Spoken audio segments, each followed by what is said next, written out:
leshumi elesithathu. Sinawo nje ke kwalomoya wokholo.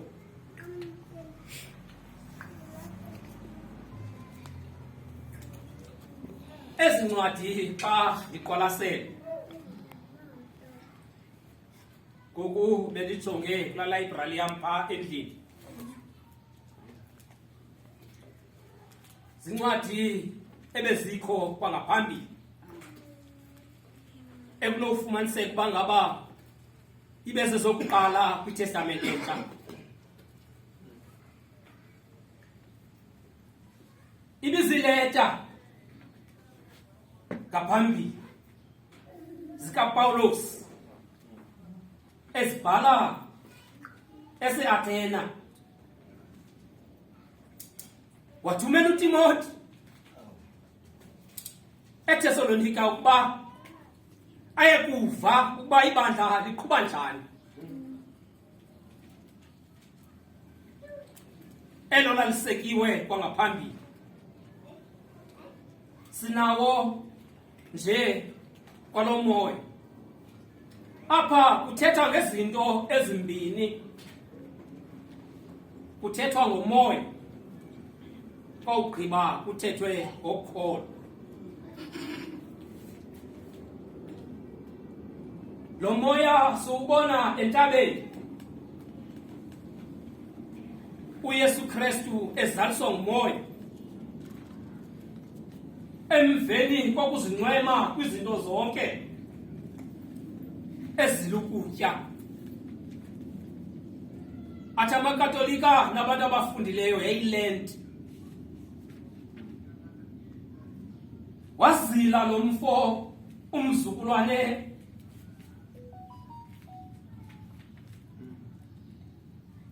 ezilukutya. Unyana kaDavide ezinqemile ngoba ecela uThixo, efuna ukwenza iconnection noThixo. Ngoba sawuhluthwa zizinto ezilapha emhlabeni, sinyukela ngasentla sicela umoya oyingcwele usongeza amandla. Ngokuba zininzi izinto ezenzeka ezantsi emhlabeni.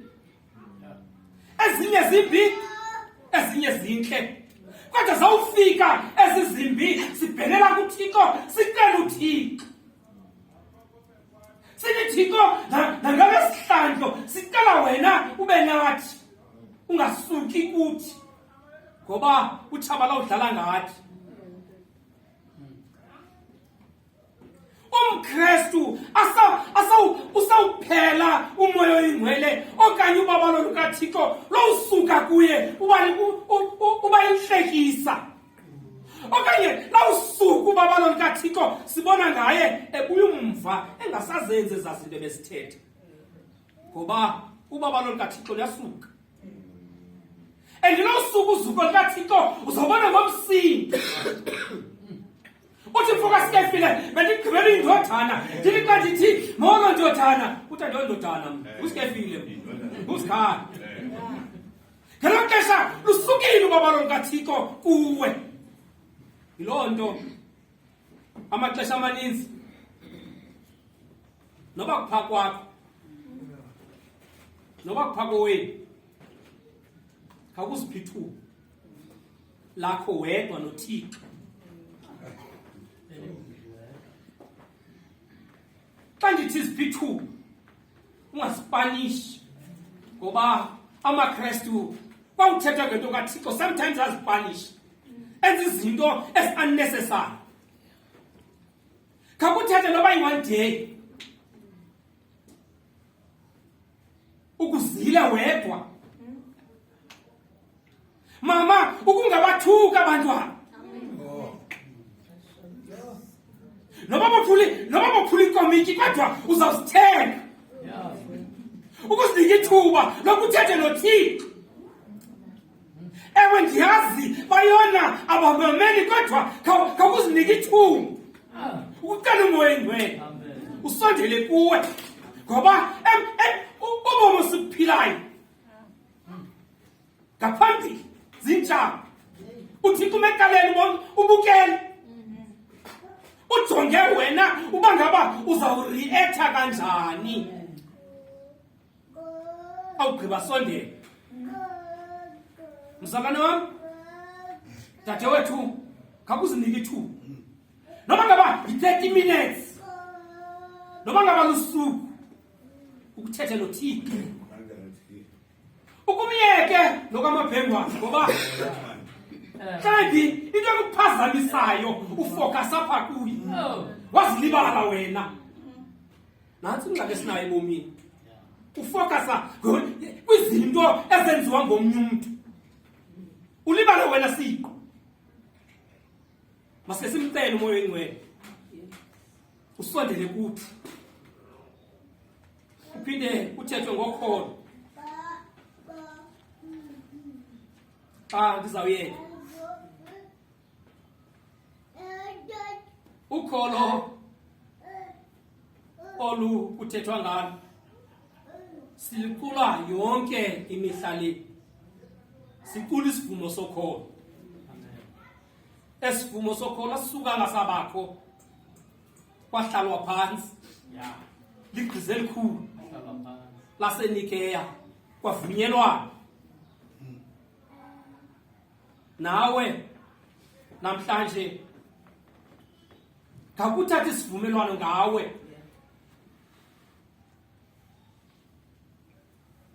khawuke namhlanje ukuzixelela uba ngaba ebomini bam yintoni endiyifunayo ndizenzile zonke izinto azaphumelela kodwa ithetha ukuthi ubomi bumile ubomi busaqhubeka khawuthatha isigqibo namhlanje usixelele uba ngaba usukela namhlanje noma ngaba kufunwa ntoni enkonzweni zawuba khona zawuba ngokuqala ngoba awuzusukana endaweni yaloo nto uthixo uza kubabala ngoba ukholo olungenamsebenzi file khawuthatha isigqibo namhlanje ukuba yeke aba basecangu kwakho ngoba aba basecangu bazobantu besiyagqatha ngoba umona usemsweni xa usenza izinto ezintle kuthi uyazigqatha xa usenza izinto ezimbi kuthi asidiniwe ngulo wenza izinto ezingazaziyo funeka ntoni ebomini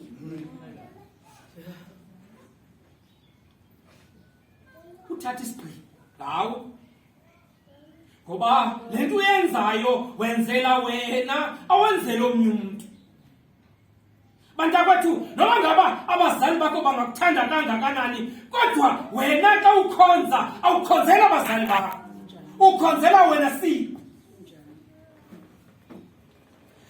into yokugqityelwa igqibele ngela xesha wawungekabhaptizwa okanye ngela xesha wawubhaptizwa wanommeli omela wena kodwa ngoku uyazimela uthatha isigqibo ngawe akuleyithanga use-eli uthatha isigqibo ngoba xa uthatha isigqibo hlana ngomnye uzawuthi ndenza kakuhle siyavuma yenza kakuhle ngakumbi omnye athi hayi bendingenzi kakuhle siyavuma ubungenzi kakuhle yeke loo nto ngoba i-past tense yakho okanye i-past yakho ayidetermine i-future yakho sume endaweni awuyopole okanye ezibhoti zikhomba i-Cape Town kodwa imesomaset ukuthi usawujonga i-distance ide kakhulu qhuba uthixo ufuna ubona imisebenzi yakho xa ndizawuyeka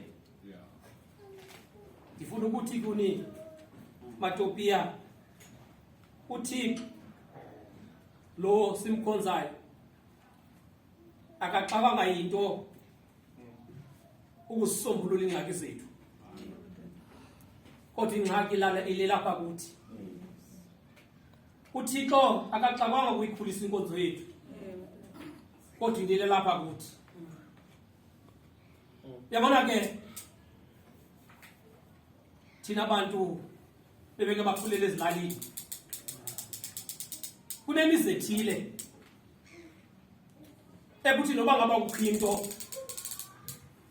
leya kulo mama kwaDlomo bathi xa kuphuma umcimbi mayindindane into zikaDlomo. Yabona ke xa bethetha loo nto leyo ukuba ngabe usesiduko uzawumela ngapha ngasemva kuzawuvinjwa umntu ke loxesha nibabukele besenza yonke into nina lihleli phaphana. Andiyifuni ke loo nto ecaweni ngoba icaweni kuzonke isiduko. Umntu makathi asawungena ngala mnyango simamkele ngoba ento nto bendithetha ngayo ndithe lukholo. Olukholo khawuzibophelele. Akathi umntu xa efika kulaa mnyango noba ngabe ubungandithandi mna kodwa uzokusmayile welcome yena nothi mna yeke mna sengaphakathi mna andizuphuma kwafuthi noba ungandixumbela anabasaphuma sengaphakathi kakusmayilele loa ukumconvince afike abone uthando kule cawa. Nika niziyeke ezinye izinto ndiyayazi uba ngaba asivani kodwa ngoku masike sifane because nazi indwendwe. Siziyeke ezinye izinto masike samkele iindwendwe ezi ngoba abantu bawufika bebona abantu ubuso bequmbile and ubuso wathi udlale ngabo kuza konakala kosobani. Ngiyayicela loo nto leyo xa ndiyeka abantu xa befika mabasifile befree besekhaya ngoba